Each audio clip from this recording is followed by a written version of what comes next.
तो इस इक्विपमेंट्स को हम यूज़ करते हैं, इसको रिकमेंड बाइक बोलते हैं या साइकिल भी बोलते हैं। तो बैक सपोर्ट वाला हमें यूज़ करना है। अगर हमें पूरा लेग्स को मूवमेंट करने में पेन होता है तो हम हाफ करेंगे और पूरा राउंड हम कर लेते हैं तो बिल्कुल स्लो स्पीड के साथ करना है, जिसमें हम एफर्ट लेवल 1 रखेंगे, स्पीड हम 70-60 से ऊपर नहीं जाएंगे और टाइमिंग हम 10 मिनट रखेंगे। तो ये हमारा first cycle warm up exercise हो गया। इसके बाद आ गए हम स्ट्रेंथनिंग पे। सर जैसे मेरे बगल में जिम है तो वहाँ पे तो नॉर्मल साइकिल होता है, उससे कर सकता हूँ मैं कि हाँ, अगर आप उसमें कंफर्टेबल तो वो कर लो, लेकिन प्रेशर नहीं डालना। तो ये जो हम रिहैब कर रहे हैं आफ्टर 2 मंथ के बाद का कर रहे हैं। Okay sir. एक्सरसाइज में आ गए जिसमें आप बेड पे सीधा लेट गए और ये हमने एक कुशन लिया है। कुशन को हम दोनों पाँव के घुटनों के नीचे रखेंगे और नीचे की तरफ प्रेस करेंगे। जब आप नीचे की तरफ प्रेस कर रहे हैं तो टो को अपनी साइड खींचना है और यहाँ 10 सेकेंड होल्ड करके 10 टाइम रिपीट। हील के नीचे आ गए, नीचे की तरफ दबाया, आप भी देखो। तो हमने एक कुशन लिया, पहले घुटनों के नीचे रखा, घुटनों से दबाएंगे 10 सेकेंड 10 बार।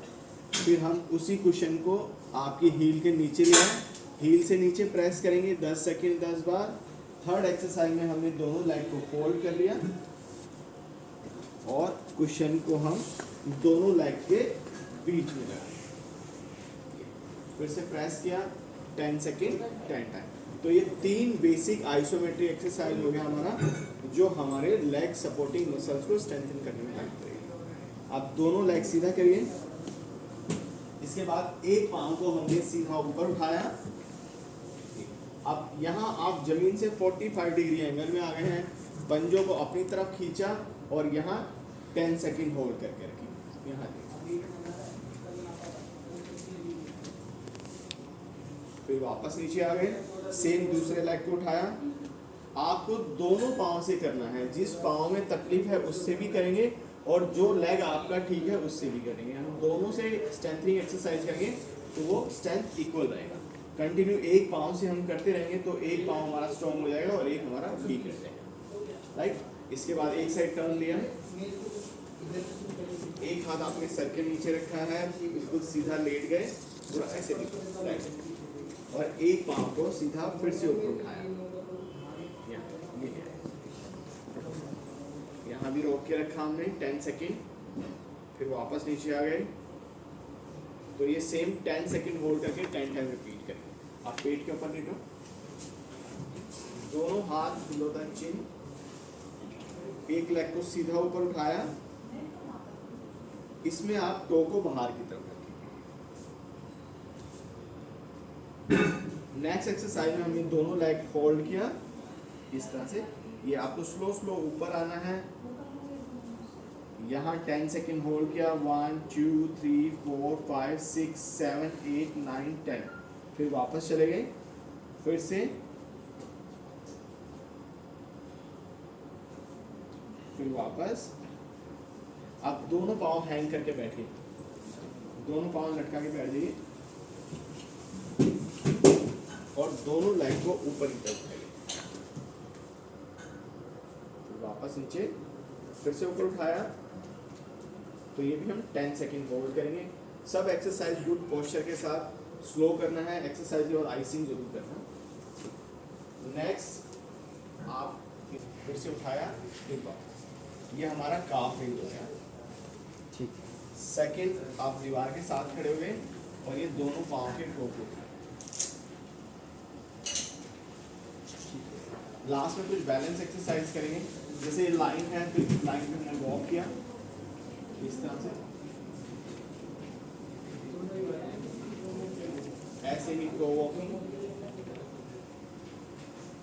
हील वॉकिंग, और ये एक पाँव पे। लास्ट में कुछ स्ट्रेचिंग एक्सरसाइज, हाथों से यहाँ से पकड़ा और ये लास्ट में स्ट्रेचिंग एक्सरसाइज करना है फॉर कूल डाउन। क्लियर है? और 3 साइड्स करेंगे। 10 seconds 10 second hold, 10 time repeat करेंगे। टोटल 30 रेपिटेशन करना है, हर बार 10 सेकेंड होल्ड करना है और 3 सेट्स हो गए। ठीक है सर, एक ही साथ करना है कि तीनों थोड़ा set ब्रेक को? ले लेके करो। एक बार 10 रेपिटेशन किया, उसके बाद थोड़ा ब्रेक लिया। ब्रेक कितना लेंगे? 2 मिनट्स का ब्रेक ले लो, उसके बाद फिर स्टार्ट कर दिया। सर ये एक्सरसाइज कितने टेन्योर तक करना है यार? फर्स्ट 15 डेज कर लो, उसके बाद आप 1 kg एंकल वेट से स्टार्ट कर देना। तो ये हमारा जो रिहैब एक्सरसाइज है आफ्टर 2 मंथ्स के बाद हम कर सकते हैं। अच्छा तो ACL या मेनिस्कस जिनका रिपेयर होता है उनके लिए, और किसी भी एक्सरसाइज में पेन होता है तो उस एक्सरसाइज को हम स्किप करेंगे। और एक्सरसाइज के बाद 10 से 15 मिनट आइसिंग जरूर करना है, जिससे आपका लेग्स रिलैक्स हो। सर 15 दिन के बाद फिर क्या, मतलब वेट हाँ, सेम 15 दिन के बाद एक्सरसाइज के same बाद वेट exercise, बढ़ाते बस जाना इसमें है? वेट हम ऐड कर देंगे। ये जो कितने से- आइसोमेट्रिक एक्सरसाइज हमने कुशन के साथ किया वो एज इट इज़ रहेगा, हाँ। और जो हमने फ्री वेट उठाया जिसमें सामने पाँव उठाया, साइड में पाँव उठाया, उन सब में हम वेट लगाएंगे। सर कितने टाइम समय तक करूँगा ये?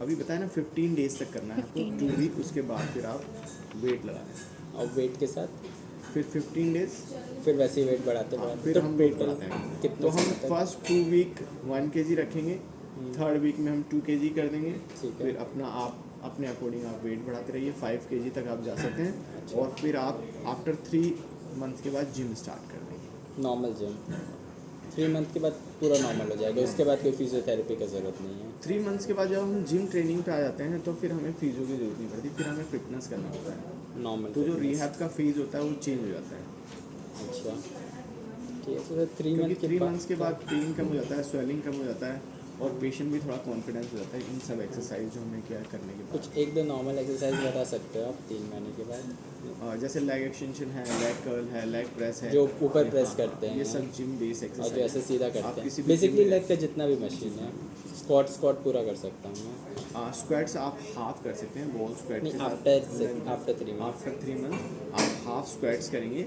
हाँ सपोर्ट लेके या बॉल का सपोर्ट लेके, ठीक है और लंजेस करेंगे ठीक है। वो भी सपोर्ट लेके, और ये हील वॉक, टो वॉक, ये लाइन होती है हमने बताया है सर बेसिक। 3 मंथ के बाद अवॉइड क्या क्या करना है एक्सप्लिसिटली वो बता दो। आपको अब जिम में से क्या 6 avoid मंथ करना तक ये अवॉइड करना है कि आप बहुत ज़्यादा क्लाइंबिंग नहीं करेंगे, कितना क्लाइम कर सकते हाइकिंग नहीं हैं? कर सकते आप, बहुत ज़्यादा डांसिंग या मतलब पूरा 90 डिग्री स्क्वाट्स से हाँ। पूरा कवर नीचे तक नहीं जाना, मतलब फुल स्क्वाट्स नहीं करना। ठीक है। तो ये आप 6 मंथ तक प्रिकॉशन लेंगे तो फिर धीरे धीरे और 6 बाकी मंथ के चीज़ें- बियॉन्ड जिम में कुछ प्रिकॉशन?